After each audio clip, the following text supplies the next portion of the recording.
What? Ninong, ayoko. Kilala ko ang ugali ng taong yan. Ubod ng sama at napaka-arogante niyan. Sigurado akong hindi ako magtatagal dyan. Reklamo ni Kaizel sa ninong Rafael niya. Si Kaizel ay isang pulis. Mayaman ang pamilya ni Kaizel.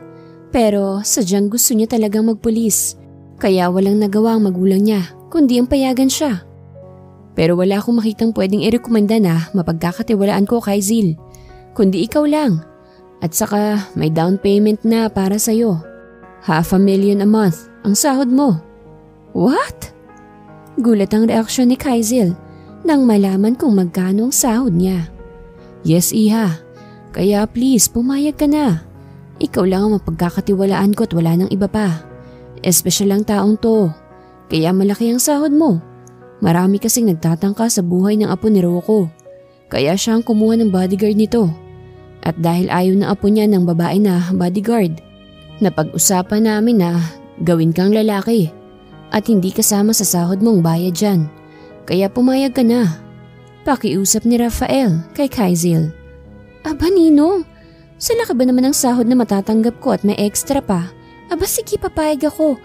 Kung di lang talaga dahil sa'yo, hindi talaga ako papayag. Nakangusong sabi ni Kaizel. Maraming salamat, iha. Bukas ay ipapakilala kita kay Rocco. Nakangiting sabi ng ninong Rafael ni Kaizel. Okay po, Ninong. Maaari na po ba akong umalis?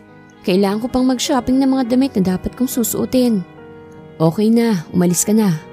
Mabilis na umalis si Kaizel at umuwi sa inuupahan niyang apartment. Kahit mayaman si Kaizel ay nangungupahan pa rin siya ng apartment at mas pinili na tumirang mag-isa dahil ayaw niyang madamay ang mga mahal niya sa buhay sa trabaho niya. Marami ang umuupa kay Kaizel bilang isang bodyguard dahil sa pagiging tapat nito sa trabaho ay siguradong walang mangyayari sa binabantayan niya dahil palagi siyang nakabantay dito 24/7. Matapos mamili ni Kaizel ng mga kakailanganin niya, ay pumunta siya sa parlor para magpagupit ng buhok niya. Ayaw sana niyang putulan ng buhok niya pero wala siyang magagawa dahil tawag ito ng trabaho niya. Manghang nakatingin sa salamin si Kaizel habang pinagmamasdan ng sarili niya. Hindi siya makapaniwalang mukha na siyang lalaki. Kung hindi siya magsasalita, ay siguradong hindi malalaman na babae siya. Matapos magpa-parlor ay dumiretso si Kaizel sa mansyon nila para magpaalam sa magulang niya na matatagalan siya bago makadalaw dahil may misyon siya. What? Kaizel? Naman! Napakadelikado niyang misyon mo. Ba't di mo tinanggihan ang alok ng ninang mo? Ito naman talagang si Rafael oh. Ano ba naman yan? Inis na sabi ng mami ni Kaizel. Ma'am, wag niyo pong sisihin si Ninong. Kaya nga ako nagpulis dahil siya ang iniidolo ko eh. At saka malaki ang sahod ko rito, ma'am. At wag na kayong mag-alala, kaya ko naman pong trabaho ko. Pero kinakabahan pa rin kami, Kaizel. At hindi mo kami masisisi kung ganitong nararamdaman namin. Magulang lang kami na nag-aalala sa kaligtasan mo, anak. Mahabang sabi ng daddy ni Kaizel sa kanya. Alam ko naman po yun, dad. Kaya nga thankful ako na kayong naging magulang ko.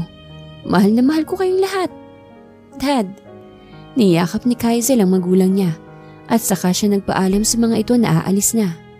Kinabukasan ay magkasama sila ng ninong Rafael niya sa isang restaurant para doon hintayin si Don Rocco Gamboa.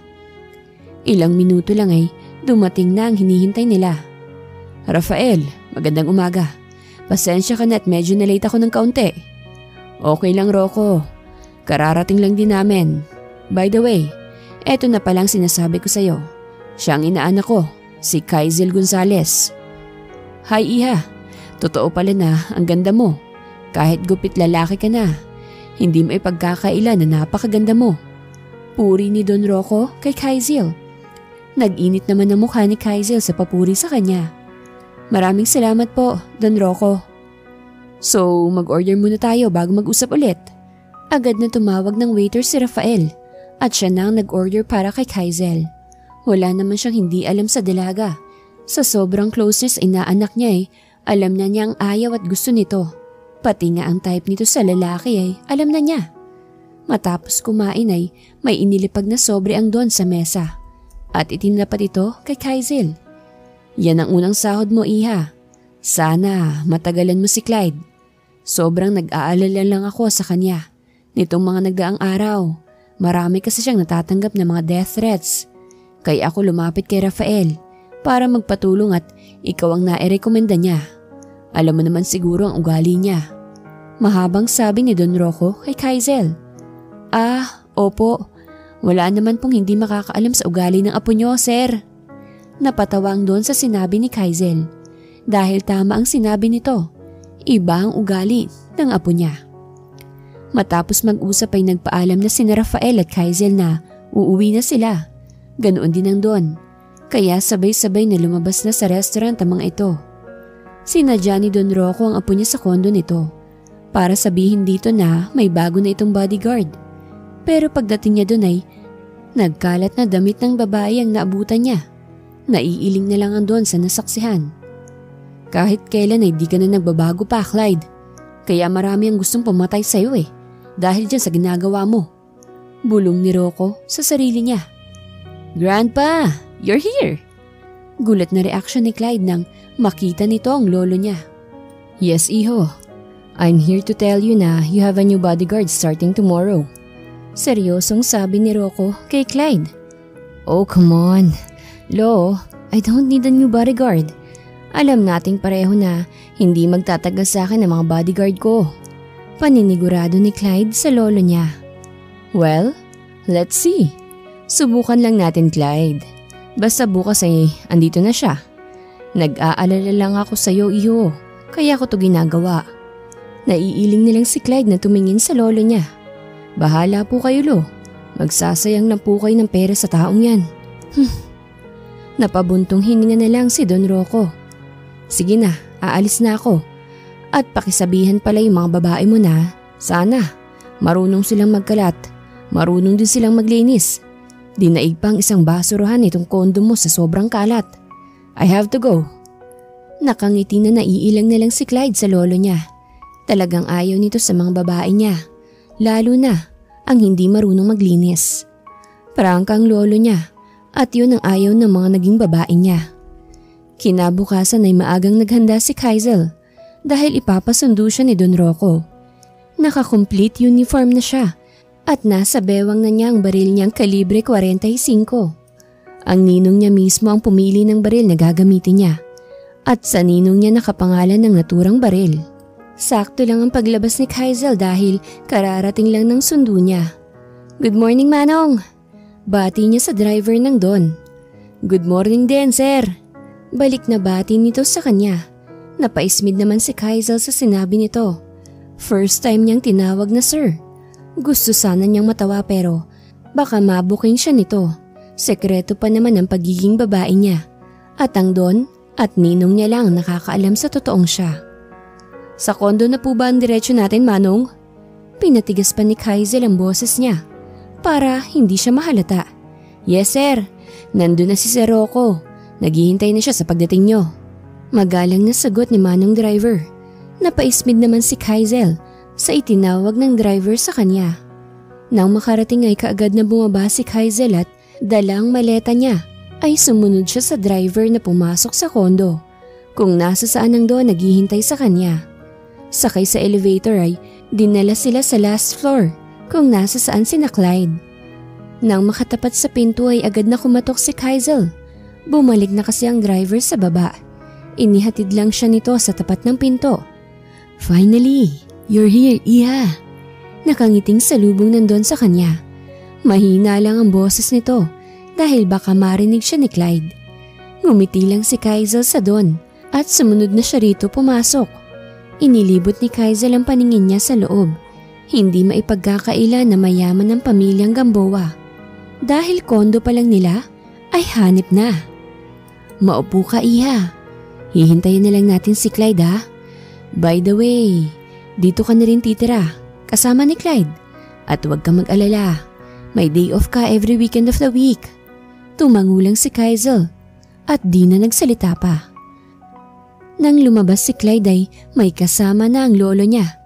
Napatitig pa siya sa kasama nito. Para kasing hindi lalaki ang mukha nito. Para itong half Korean dahil makinis na balat at sa napakagandang mata nito na para siyang tinutukso. The heck. Mura ng isipan niya. Mabuti at andito ka na, iho. Maupo ka. Ipapakilala ko sa iyo ang bagong bodyguard mo. Iho, ito ang apo ko, si Clyde Gamboa. Kilala mo naman siya, di ba? At Clyde, eto naman si Cairo. Ito ang magiging bodyguard mo kahit saan ka magpunta. Magkano bang pinasweldo ni Lolo't napapayag ka niya na maging bodyguard ko? Shh! Masungit na tanong ni Clyde kay Kaizel. Cairo. Hindi mo na kailangan pang malaman ang sahod ko, sir.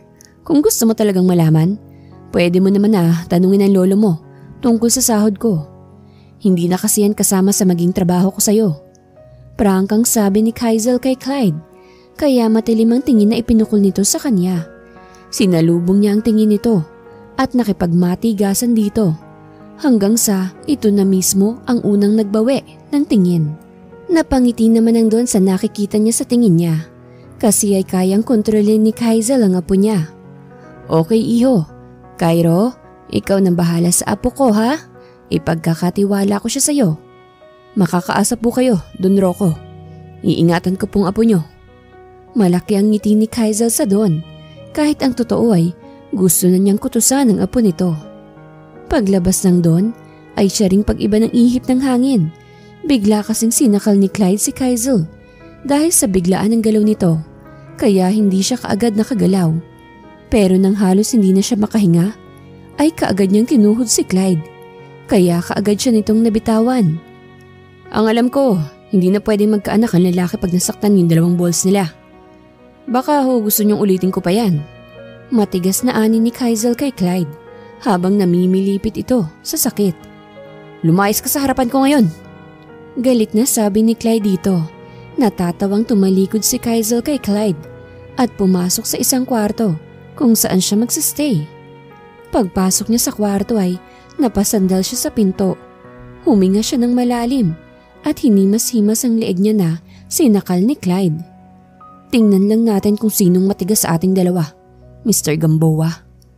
Bulong ni Kaizel sa sarili niya. Kaagad niyang nilagay sa aparador ang mga gamit niya at pumunta sa banyo para maligo. Sinigurado niyang nakalak lahat para walang basta-bastang makapasok sa kwarto niya. Matapos maligo ay nagbihis na kaagad siya para makapagluto na siya ng pananghalian nila. Hindi man kasama sa trabaho niya magluto ng pagkain nila, pero gagawin niya dahil ayaw naman niyang palagi nila mag-order. Kung magluluto kasi siya makakatipid siya, kaya palaging ganun ang routine niya. Binuksan ni Kaizel ang ref ni Clyde at namangha pa siya sa dami ng laman nun. Hindi na siya nagpaalam pa dito. Kaagad na siyang nagluto. Pagkatapos magluto ay nauna nang kumain si Kaizel. Saka pa niya pinuntahan si Clyde para makakain na ito. Nakakatatlong katok pa siya bago nito binuksan ang pinto. What? Kaagad na tanong nito sa kanya. Your food is ready. Pwede ka nang kumain. Mahinahon na sabi nito habang ang mata niya ay nasa bintana ng kwarto nito. Sinundan ni Clyde ang tinitingnan ni Kaizel pero bigla siyang hinawi nito dahilan upang si Kaizel ang matamaan ng bala. Nadaplisan ng balikat ni Kaizel na nagpataranta kay Clyde. Hahawakan sana ni Clyde si Kaizel nang isa pang putok ang magpatigil sa kanya. Buti na lang at mabilis nakakilos si Kaizel dahil kung hindi ay siguradong natamaan siya ulit. Tinakpan ni Kaizel ng kamay niya ang natamong sugat at naglakad siya patungo sa bintana ni Clyde at sinuri niya ang nabasag na salamin. Masyadong manipis ang salamin ng bintana mo, sir. Ipaayos mo na lang to bukas. At kung pwede, yung salamin na hindi ka makikita sa labas ang ipalagay mo. Tutal mayaman ka naman, sabi ni Kaizel sa lalaking boses. Iniwan ni Kaizel si Clyde sa kwarto nito. Habang siya'y pumunta sa kwarto niya, may dala siyang medicine box at kaya naman niyang gamutin ang sarili niya. Si Clyde naman ay nagtataka kung bakit ganoon na lamang kaagresibo ang taong gustong patayin siya. Wala siyang alam kung sinong kalaban niya at kung ano ang motibo nito. Dagdag pa sa iniisip niya ang bodyguard niyang nabarel. Pahiro-hiro pa kasi. Di naman pala kayang iwasan ng bala. Bulong ni Clyde sa kanyang sarili. habang si Kaizel ay kausap niya ang ninong sa cellphone niya. Sa tingin ko, Ninong, ay kilala niya ang gustong pumatay sa kanya. Kung hindi, bakit alam nito kung nasa saan si Clyde sa mga oras na yun? Basta, bantayan mo lang siya, Iha. Sigurado ka bang ayaw mong pumunta ng ospital? Ipapasundo kita dyan, kung gusto mo. Nag-aalalang sabi ng ninong niya sa kanya. Daplis lang ho to, malayo sa bituka. Okay lang ho ako. At saka kung pwede, huwag niyo na po itong sabihin kina Mami at Daddy.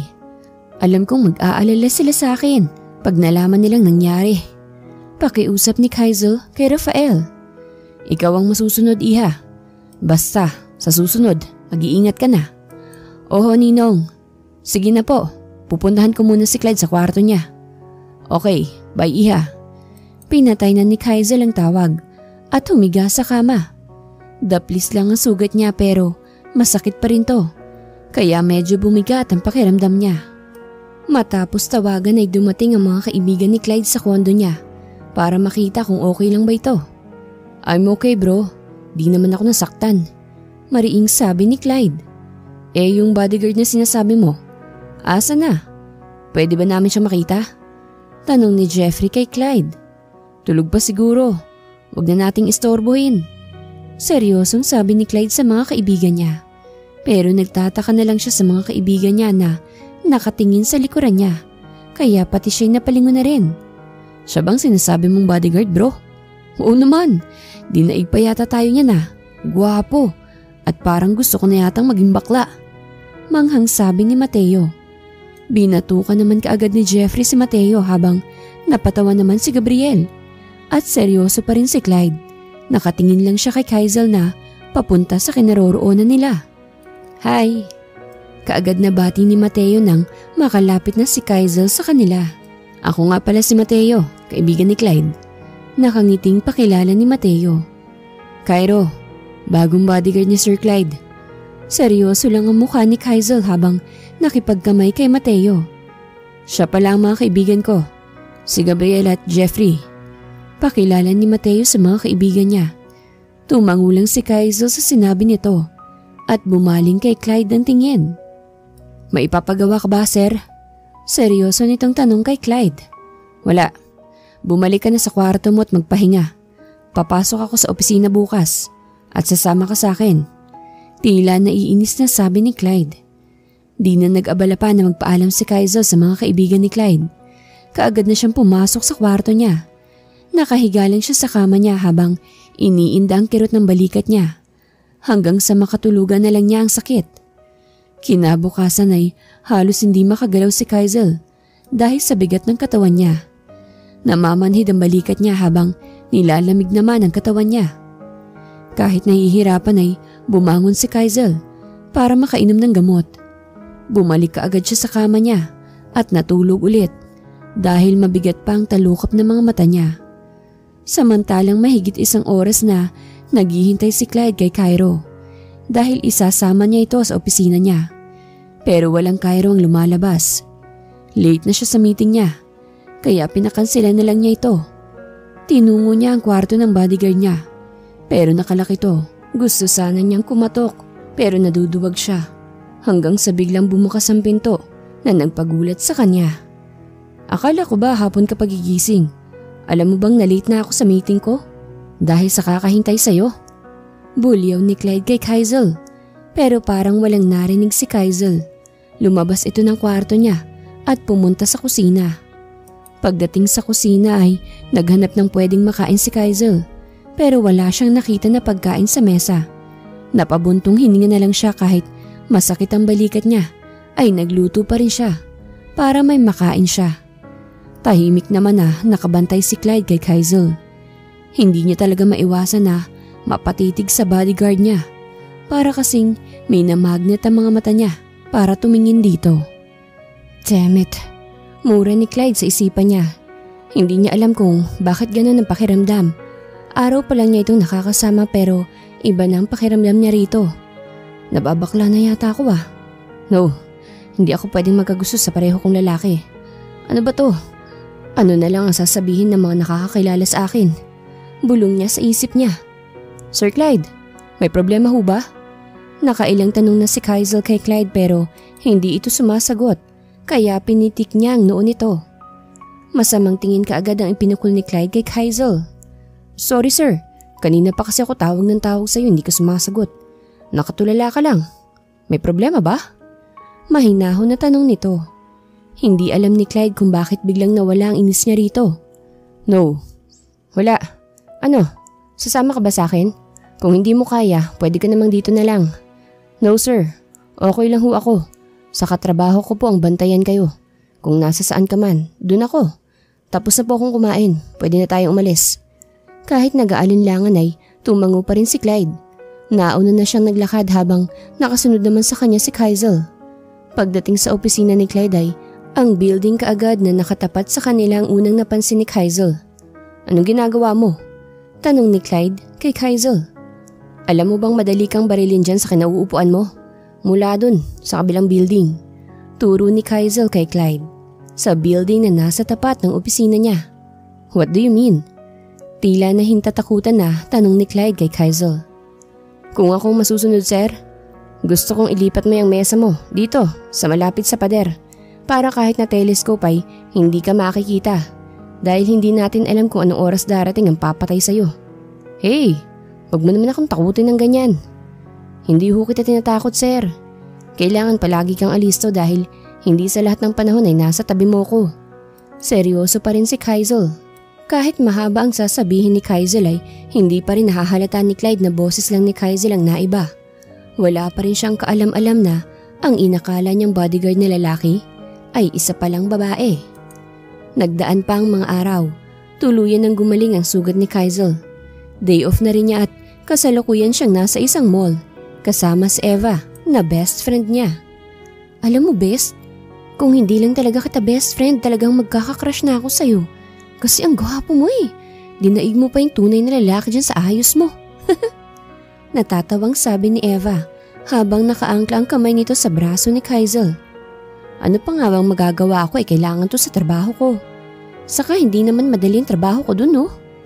Ang sungit kaya ng gamboa na yun at dinaig pang babaeng palaging may regla dahil sa kasungitan. Gwapo sana kaso hindi ko type. Talaga lang oh. Alam mo ba, bes, yung kasabihan na tulak ng bibig, kabig ng dibdib. Baka naman kainin mo yung sinasabi mo. Natatawa pa rin si Eva. Naloko na.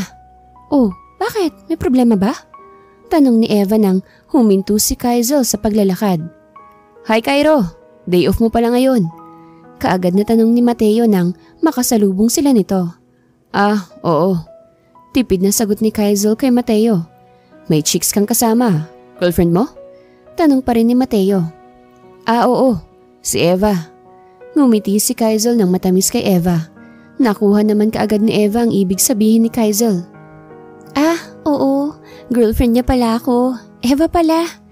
Nakipagkamay si Eva kay Mateo. Tinanggap naman ito ng lalaki. Mateo Sanchez, eto naman si Gabriel at eto si Jeffrey, mga kaibigan ko. Pakilala ni Mateo sa dalawa niyang kaibigan. Tumangutango lang si Eva kay Mateo. Matapos mag-usap ay dumiretso na sa parking lot ang dalawa. Habang sina Mateo ay nakasunod ang tingin sa dalawa. Natapos ang buong maghapon ni Kaizel sa kakagala niya kasama si Eva. Kasalukuyan silang nasa apartment niya, nagpapahinga. Habang si Clyde ay nag-iisa lang sa kondo niya. Hindi siya sumama sa mga kaibigan niyang nagyaya. Dahil wala siya sa mood. Habang naglalakad-lakad sa kwarto niya ay bigla na lang namilipit sa sakit si Clyde at halos mahimatay siya nang makita ang sariling dugo na umaagos sa balikat niya. Oh, shucks. Paulit-ulit na mura ni Clyde nang matamaan ang balikat niya. Kaagad niyang dinukot ang cellphone mula sa suot na pantalon at kaagad na tinawagan si Kaizel. Pero nakailang ring na ito pero hindi ito sumasagot. Ba't ba ayaw mo sagutin yan? Kanina pa yung tawag ng tawag sa'yo. Baka kung anong importanteng sasabihin yan. Sabi ni Eva kay Kaizel, pero hindi nakikinig ang dalaga sa kanya. Alam ko namang mang-iinis at may iuutos na naman yan sa akin. Wala ako sa trabaho kaya akong masusunod ngayon. Dahil akin ang oras ko ngayon. Tugon ni Kaizel sa kaibigan habang nakadapa sa kama. Patulog na sana si Kaizel nang biglang tumunog ang cellphone niya. Otomatikong bumangon siya nang makitang ang Ninong Rafael niyang tumatawag sa kanya. "Ninong, napatawag ka?" Kaagad na natanong niya sa kanyang Ninong Rafael.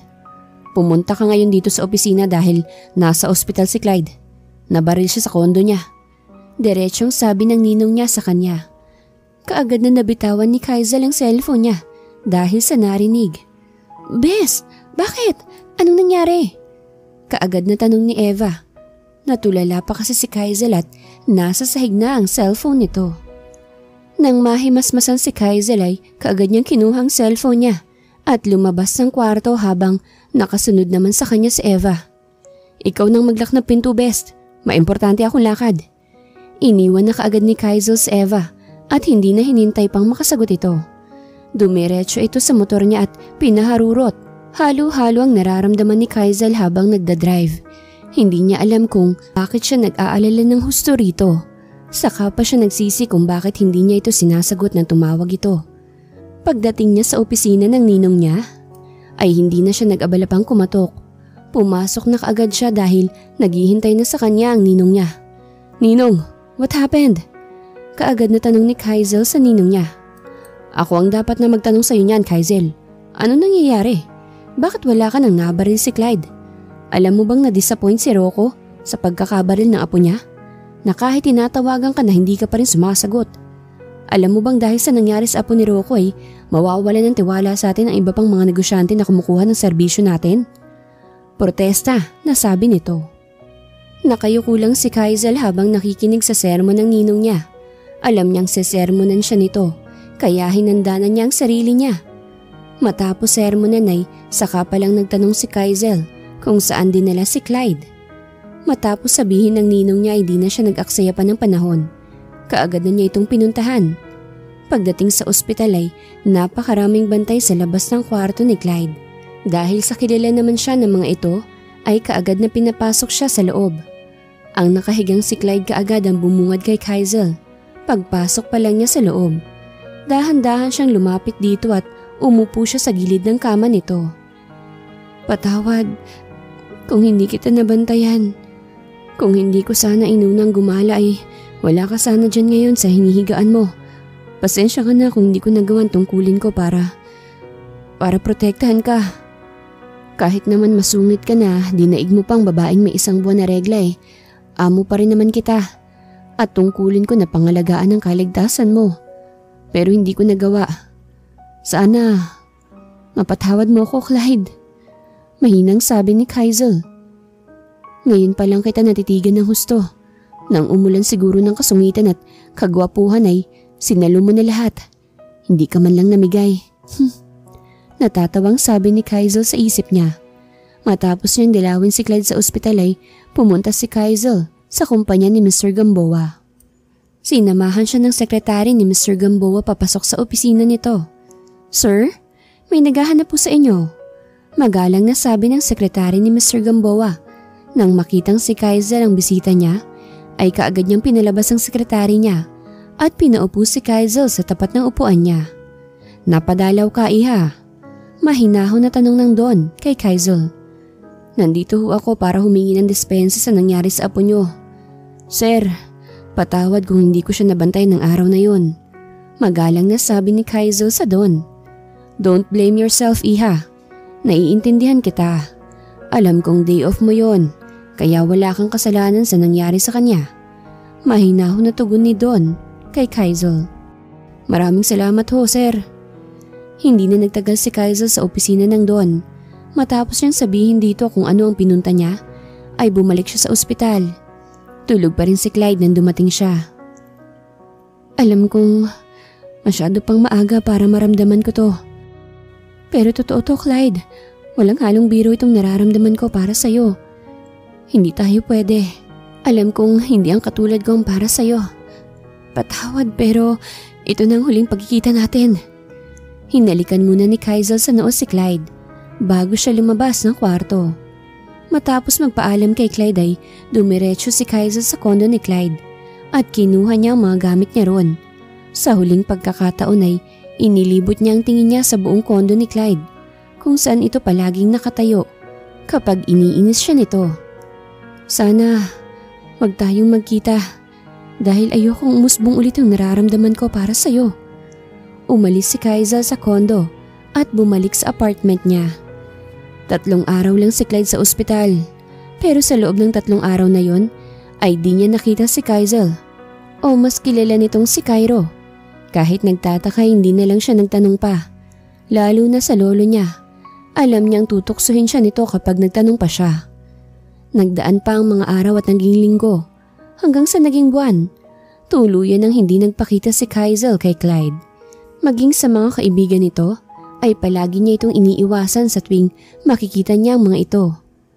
Habang naghahanap na naman ng paraan si Clyde kung paano makita ang bodyguard niya, hindi niya alam kung nababaliw na ba siya dahil sobrang namimiss na niya ito at hindi siya matahimik kung hindi niya ito makikita. Alam niyang mali dahil pareho silang lalaki. Pero anong magagawa niya kung ang bodyguard niya ang hinahanap ng puso niya? May balita na ba kayo sa kanya? Tanong ni Clyde sa mga kaibigan niya nang dalawin siya ng mga ito sa opisina niya. Nagtatanong-tanong ako sa mga kakilala kong pulis. Wala daw silang kilala na Cairo ang pangalan. Nakasamahan nila. Nag-research na rin kami tungkol sa kanya pero walang lumalabas. Kaya mahihirapan tayong hanapin siya. Seryosong sabi ni Jeffrey. Ba't hindi mo na lang kaya tanungin si Lolo Rocco? Diba, siya ang nag-hire kay Cairo. Sigurado akong alam niya kung nasan matatagpuan si Cairo. Alam natin parehas na hindi basta-basta nagtitiwala si Lolo. Unless kakilala niya o may nag-recommend sa kanya kay Cairo. Mahabang sabi ni Mateo. Tama, ba't hindi ko kaagad naisip yun? Kaagad na tumayo si Clyde at ang 3 niyang mga kaibigan. Sabay-sabay silang lumabas sa kumpanya at nagsisakay sila sa mga kotse nila. Hindi nagtagal ay dumating na sila sa mansyon ng mga Gamboa. Kaagad naman silang sinalubong ng mayordoma sa mansyon na siya ring nag-alaga kay Clyde nung bata pa ito. Clyde, iho, mabuti naman at napadalaw ka rito. Ang tagal mo nang hindi pumupunta rito ah. Sabi ni Yaya Marina kay Clyde. Kamusta na kayo? Yaya, si Lolo ba andito? Magalang na tanong niya rito. Okay lang kami iho. Nasa library siya. Gusto mo puntahan ko siya at sabihin kong andito ka. Nakangiting sabi ng mayordoma. Hindi na, ya. Kami na lang pong pupunta sa kanya. Magalang na sabi ni Clyde. Oh sige, ikaw ang bahala.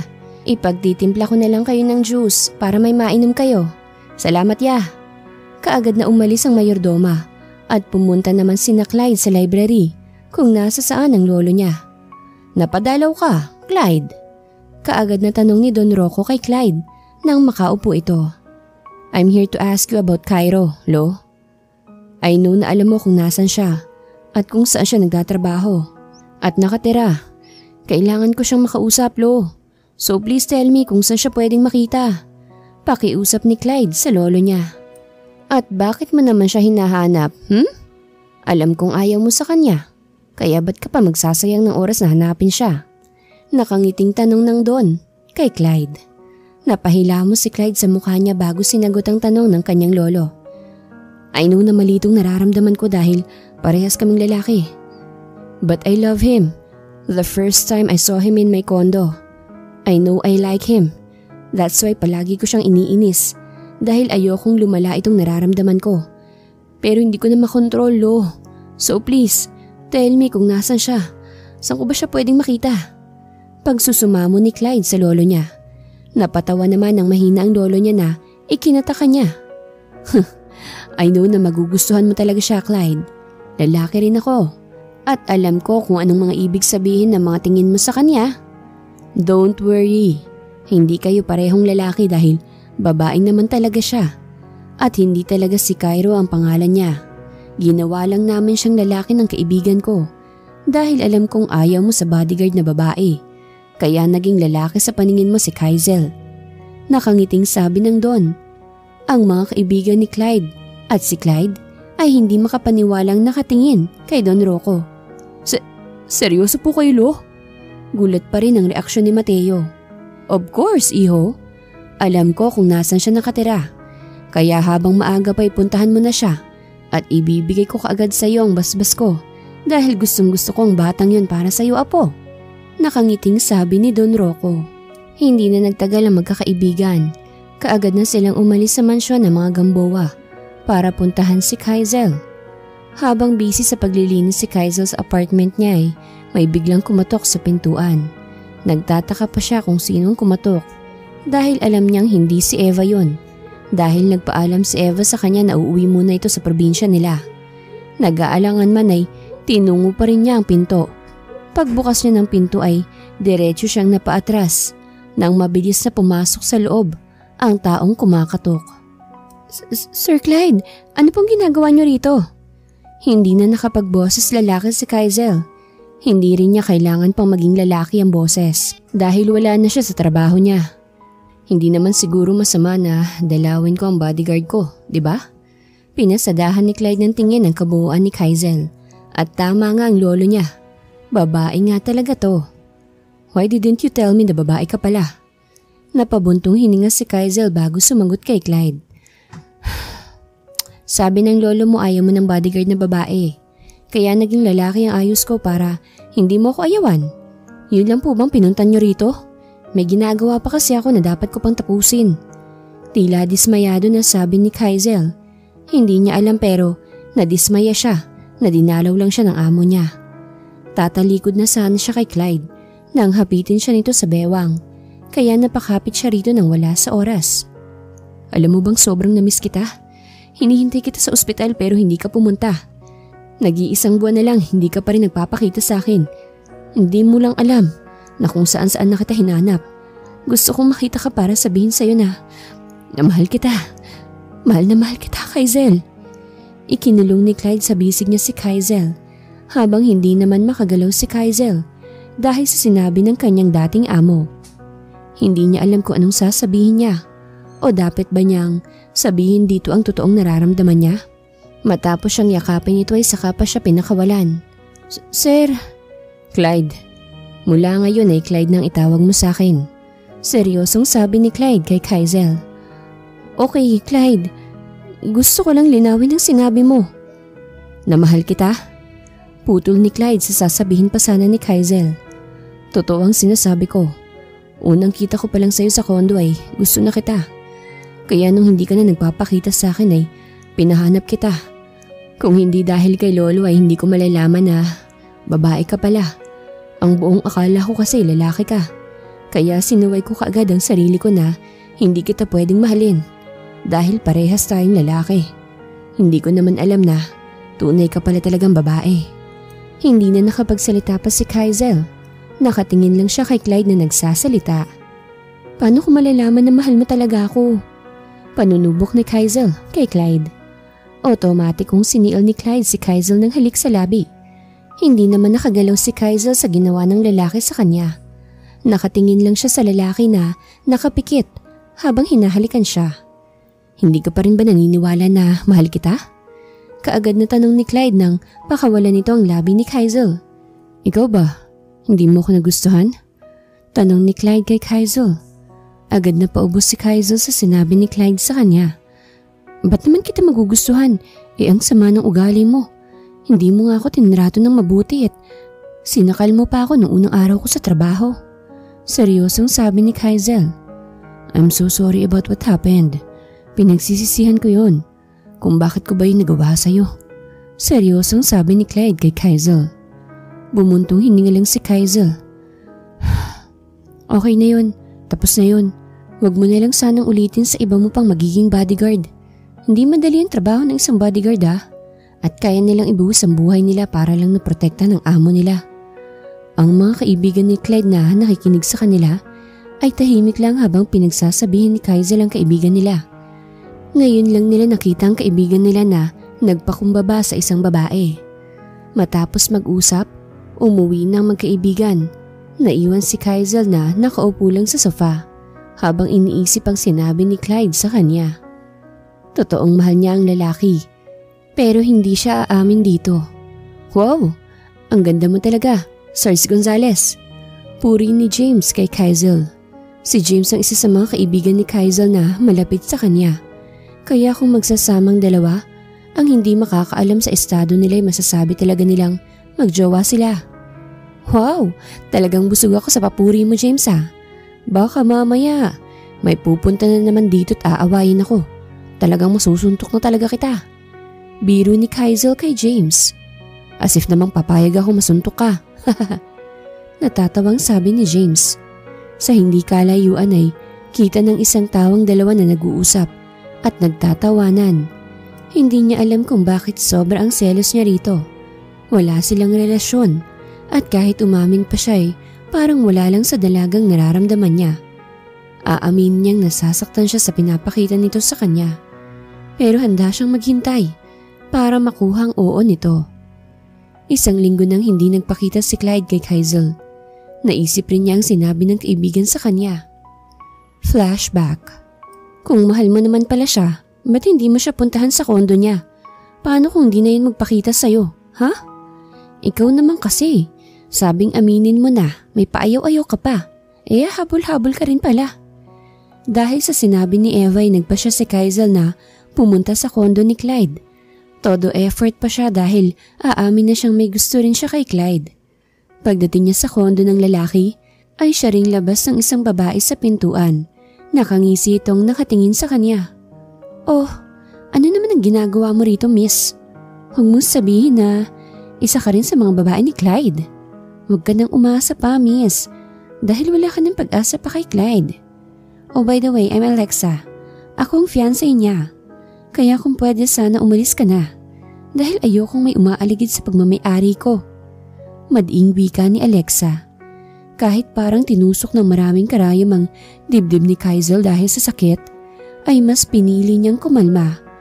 Kahit gusto nang tumulo ng luha niya. Para sa kanya hindi dapat iyakan ng mga taong wala namang kwenta. End of flashback. Mula nang malaman ni Kaizel na may fiancé na pala si Clyde, ay nakapagdesisyon siyang mag-resign sa trabaho niya. Pupunta muna siya sa lola niya sa probinsya para makapag-move on na siya. Lumipas ng maraming araw at naging buwan. Dumating na ang oras na magpapaalam na si Kaizel sa mga kasamahan niya. Marami ang nalungkot sa pagre-resign ni Kaizel sa trabaho dahil napakabait nito sa mga katrabaho niya. Pero anong magagawa niya? Kailangan siya ng kanyang lola sa probinsya, kaya kailangan niyang umalis sa trabaho niya para alagaan ang lola niya. Sa huling araw niya sa trabaho ay nagsama-sama sina Kaizel sa isang bar para magsaya sa huling beses niya na kasama ang mga katrabaho niya. Kaya nakipag-bonding siya sa mga ito. Sards, pag andun ka na sa probinsya niyo, kontakin mo naman kami palagi. Alam mong mamimiss ka namin eh, sabi ni James. Oo naman, mamimiss ko rin kayo. Nakangiting ani ni Kaizel. Nag-inuman lang sila hanggang sa unti-unti nang malasing si Kaizel at ang mga kasamahan niya. Ano Sards, kaya pa ba? Kung hindi hahatid ka na namin. Natatawa namang tiningnan ni Kaizel si James. Mas lasing ka pa nga sa akin eh. Kaya ko pa naman, saka huwag ka mag-alala. Makakauwi pa ako ng safe ako. Paninigurado ni Kaizel kay James. Nagpaalam na siyang uuwi na. Kahit may tama na ay kaya pa naman niyang i-balance ang sarili niya kung maglakad. Pagdating sa labas ay muntik nang matumbas si Kaizel. Mabuti na lang at may mga bisig na sumalo sa kanya. Lasing na nga ako, mahina niyang sabi. Nadinig naman ng tao na sumalo sa kanya. Inalalayan siya ng lalaki papasok sa kotse nito at inayos ang pagkakaupo. Nakasandal si Kaizel sa upuan habang nakapikit ang mga mata niya. Pero nang maamoy niya ang pamilyar na amoy ng pabango, ay otomatik ang bumuka sa mga mata niya. Parang pamilyar ang amoy mo ah. Parang yung amo ko lang na masungit. Kala naman niya gwapo siya. Daig pa niyang babae na may regla sa kasungitan. Inaantok na sabi ni Kaizel. Yes baby, I love you so much. I love you Mr. Sungit. Ang sama ng ugali mo pero bakit kaya gusto pa rin kita? Nakapikit na sambit ni Kaizel. Malaki ang ngiti ni Clyde habang inamin ni Kaizel ang totoong nararamdaman nito sa lalaki. Kailangan lang pala kitang lasingin para umamin ka sa akin. Hinaplos ni Clyde ang madulas na buhok ni Kaizel at hinalikan nito sa noo. Hinubad niya ang suot niyang coat at iniligay sa balikat ni Kaizel. Inuwi ni Clyde si Kaizel sa apartment nito. Matapos niyang ayusin ang dalagay, sinigurado niyang nakalak ng maayos ang bintana at pinto nito. Hinalikan niya muna sa noo at labi ang dalaga bago siya lumabas ng apartment nito. Kinabukasan ay 8:00 na nagising si Kaizel. Hinilot-hilot niya ang noo niya dahil masakit ito dahil sa dami ng nainom niya. Nagtataka pa siya kung paano siyang nakauwi sa apartment niya pero hindi na niya ito binigyan pa ng pansin. Kahit nahihilo ay tumayo siya para magluto ng kakainin niya. 10:00 ang alis niya. Hindi na niya kailangan pang mag-impake dahil tapos na niyang i-impake ang mga gamit niya. 10:00 ng umaga ay dumating ng driver nila para ihatid siya sa probinsya nila. Dumaan muna siya sa mga magulang niya bago siya tuluyang umalis. Habang busy si Clyde sa opisina niya, ay biglang tumunog ang cellphone niya. Nakaagad naman niyang sinagot. "Sir, wala na hong tao rito sa apartment na sinasabi niyo." Yun kaagad ang narinig ni Clyde sa kabilang linya. Napatayo si Clyde sa kinauupuan niya habang kausap pa rin ang inutusan niya. "Nagtanong ka ba sa mga kapitbahay niya? Sa mga posibleng nakakakilala sa kanya?" "Opo, ang sabi nitong katabi niyang apartment ay kinuha daw ng isang sasakyan si Ma'am Kaizel at may dala raw itong 2 maleta." Sagot pa rin ng tauhan ni Clyde. Pinatay na niya ang cellphone at napahilamos na lang si Clyde sa mukha niya. Pabagsak niyang inilapag ang cellphone sa mesa niya at iniisip kung saan maaaring pumunta ang dalaga. "Nalingat lang ako sandali, bigla ka na lang nawala. Talagang sinasagad mo ko, Miss Gonzales." Naisatinig na lang na sabi ni Clyde. 1 taon pa ang lumipas. Nasa probinsya pa rin si Kaizel kasama ang lola niya. "La, sino po yung dumating kanina na bisita niyo? At ano po yung sinasabi niyang kukunin na sa inyo?" Nagtatakang tanong ni Kaizel sa lola niya. Mula kasi nang umalis ang taong pumunta sa kanila, ay sobrang nalungkot ang lola niya.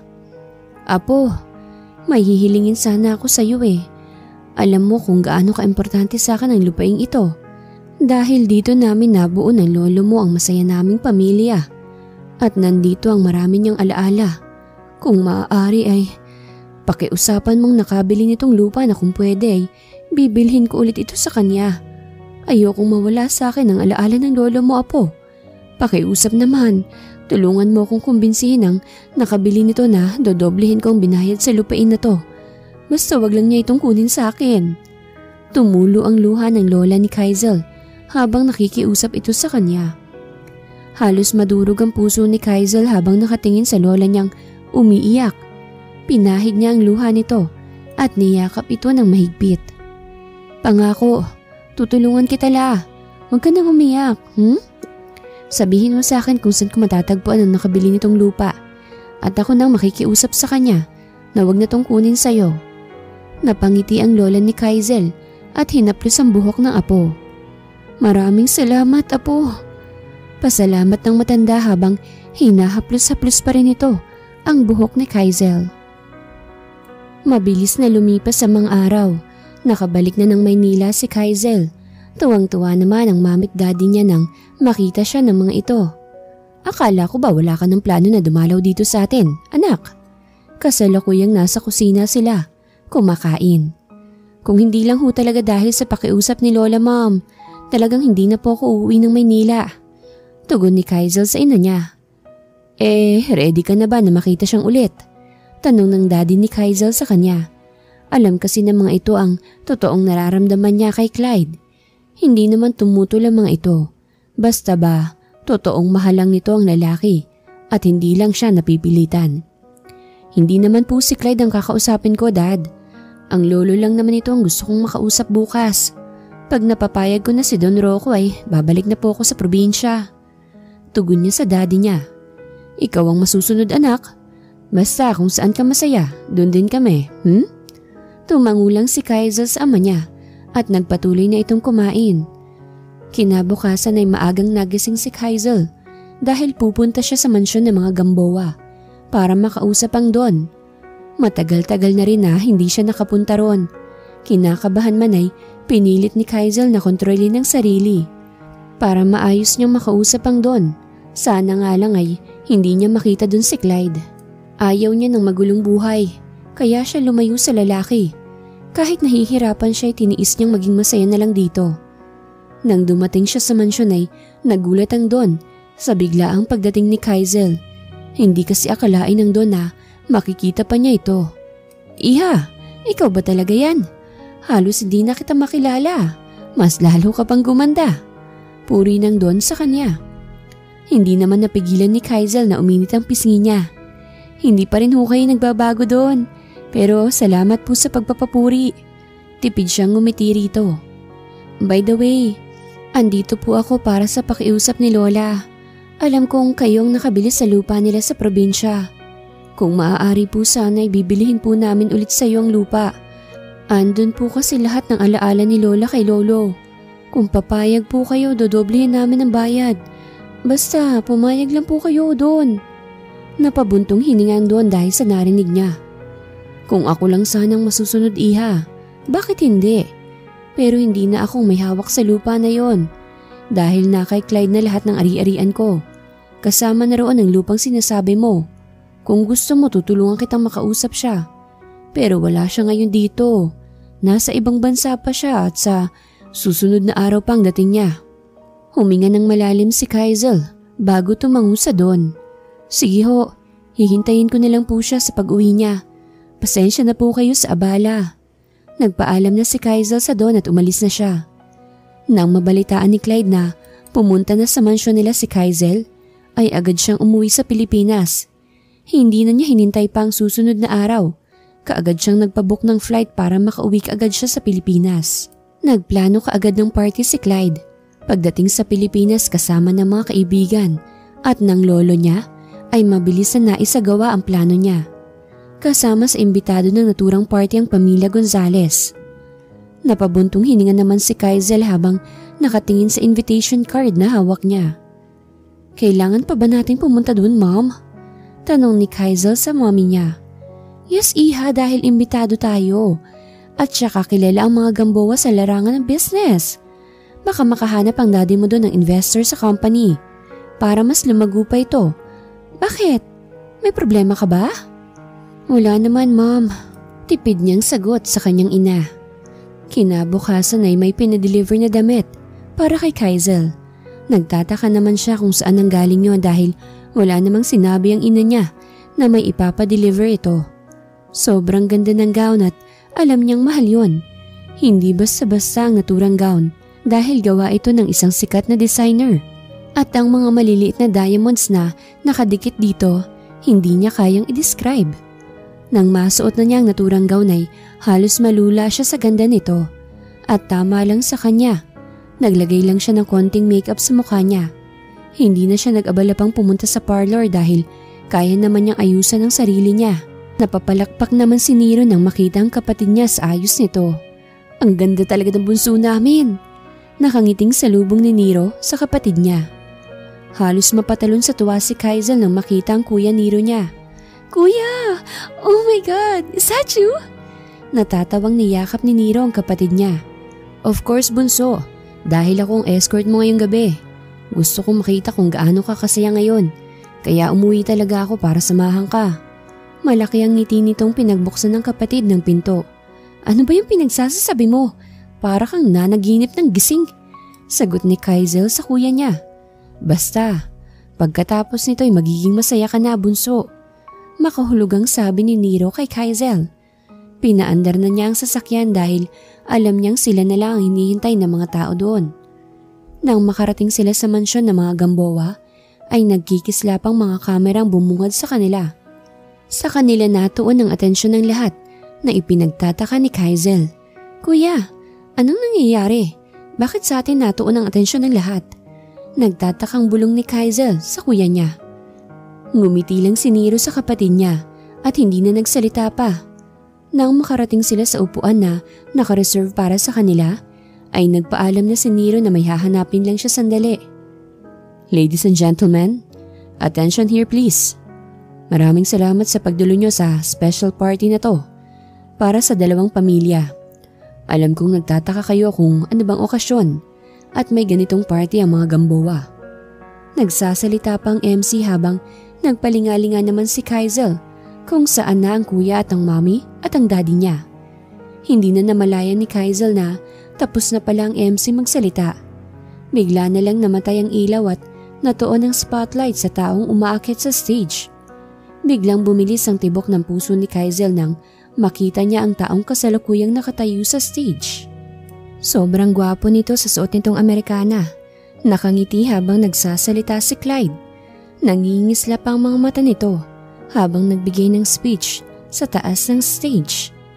Ang kaninang malakas na pintig ng puso ni Kaizel ay mas lalong lumakas pa nang tumapat sa kanya ang spotlight. To my one and only love.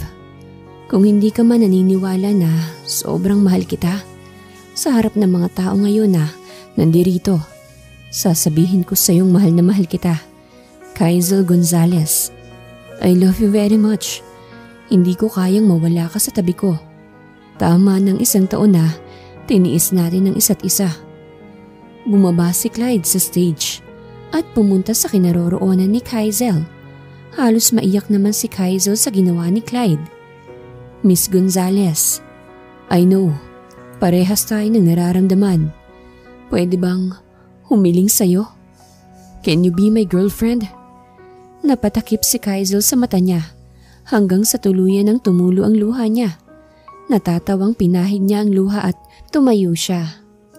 Sino ba naman ako para tanggihan ang gusto ng puso ko? Sa harap ng mga taong nandito, aaminin kong mahal kita at sinasagot na kita. Naiiyak na ng tuluyan si Kaizel.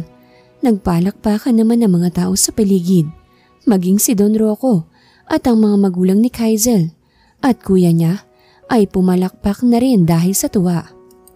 Nagkikislap ang mga kamera at palakpakan ng mga tao ang mas lalong nagpaingay sa loob. Ang iba'y kinikilig sa nakita nila, nagbubulungan at ang iba'y nagkanya-kanyang kuha ng picture sa dalawa. Niyakap ng mahigpit ni Clyde si Kaizel at siniil ito ng halik. Walang alinlangan na tinugon ni Kaizel ang halik nito habang nakayakap pa rin siya kay Clyde. Bakit ba hindi ka pa rin nagsasawa na mahalin ako kahit lumayo na ako sa'yo? Mahinang sabi ni Kaizel habang nakasandal sa dibdib ng nobyo niya. Dahil mahal kita at kahit saan ka pa magpunta, mahahanap pa rin kita. Dahil hindi ko kaya na wala ka. Sobrang mahal kita. Akala ko noon na hindi mo ako mahal. Pero nung nalasing ka sa isang bar at sinabi mo sa akin na mahal mo ko, kahit nakapikit ka, sobrang saya ko na noon. Agad na palingon si Kaizel kay Clyde na nanlalaki ang mga mata. Ibig mong sabihin na inamin ko sa iyong mahal kita? Tumangu-tango si Clyde habang nakangiti sa nobya. Kaya nga palagi kitang pinapasundan. Kahit nung nasa probinsya ka na, pinapasundan kita doon at pinapabantayan. Pasensya ka na pero ayokong may umaaligid sa pag-aari ko. Dahil sa akin ka lang at hindi para sa kanila. Seryosong sabi ni Clyde kay Kaizel. Natatawang niyakap ni Kaizel si Clyde. Sa iyo lang ako, Clyde. Ikaw lang naman ang minamahal ko ng ganito. Saka ikaw pa lang ang boyfriend ko, no? Kaya huwag ka na mag-alala dahil sa iyo ko lang binigay ang puso ko at hindi na ito makukuha ng iba. Talagang hindi na dahil pakakasalan na kita para mapanatag na ako. Saka nakausap ko na sina mami at daddy mo. Pati ang kuya mo. Maging si Lola, nakausap ko na sila. At ikaw na lang talaga ang kulang. Nanlaki ang mga mata ni Kaizel na ikinatawa ni Clyde. Papakasal ka ba sa akin? Tanong kaagad ni Clyde kay Kaizel. Bakit? Wala na bang umaaligid sa'yo na kaya kang ipapatay mabawi ka lang? Seryosong sabi ni Kaizel. Nasa jail na si Alexa. At yung sinabi niya sa'yo, kalimutan mo na yun. Ni minsan ay walang nangyari sa amin. Kaya huwag kang mag-alala. Hindi na siya makakapanggulo pa sa atin. Seryosong sagot ni Clyde. Si Alexa ang nagtangkang ipapatay si Clyde dahil sa hindi na siya babalik dito. Kaya ginawa ng babae ang ipapatay siya. Pero nahuli na ito ng mga pulis sa tulong ni Rafael, ang ninong ni Kaizel. Kaya nadakip ang babaeng yon. O sige na nga, papayag na ako. Nakangiting sagot ni Kaizel. Kaya mabilis na isinuot ni Clyde ang hinanda niyang singsing sa daliri ng nobya. Hinalikan niya muna ang kamay nito. Sa kanya ito siniil ng halik. Mabilis lang na lumipas sa mga araw. Buwan lamang ang itinagal at kinasal si Kaizel at Clyde. Nabiyayaan naman kaagad sila ng anak na siyang nagbigay ng sobrang saya sa pagsasama nilang dalawa. Hindi na bumalik pa si Kaizel sa pagpupulis niya Nasa probinsya na rin sila tumira, kasama ang lola niya. Malaki ang pasasalamat ni Kaizel sa asawa niya na pinagbigyan siya nito na sa probinsya sila titira. Naging duwag man siyang aminin sa asawa niya noon na mahal niya ito, hindi naman siya nito sinukuan at talagang ginawa pa nito ang lahat, mapasagot lamang siya. Ang sarap ng ngiti ng asawa ko ah. Nakayakap si Clyde sa likuran ni Kaizel habang pinanonood nila ang maliwanag na buwan. Iniisip ko lang, kung sinukuan mo ko noon siguro, wala tayong Cairo ngayon. Salamat sa walang sawang pagmamahal mo sa akin. Salamat din at dumating ka sa buhay ko. May bodyguard noon, may wife na ngayon. I love you so much, wife. Kayo ni Cairo naging buhay ko. At ikaw ang naging lakas namin ng anak mo.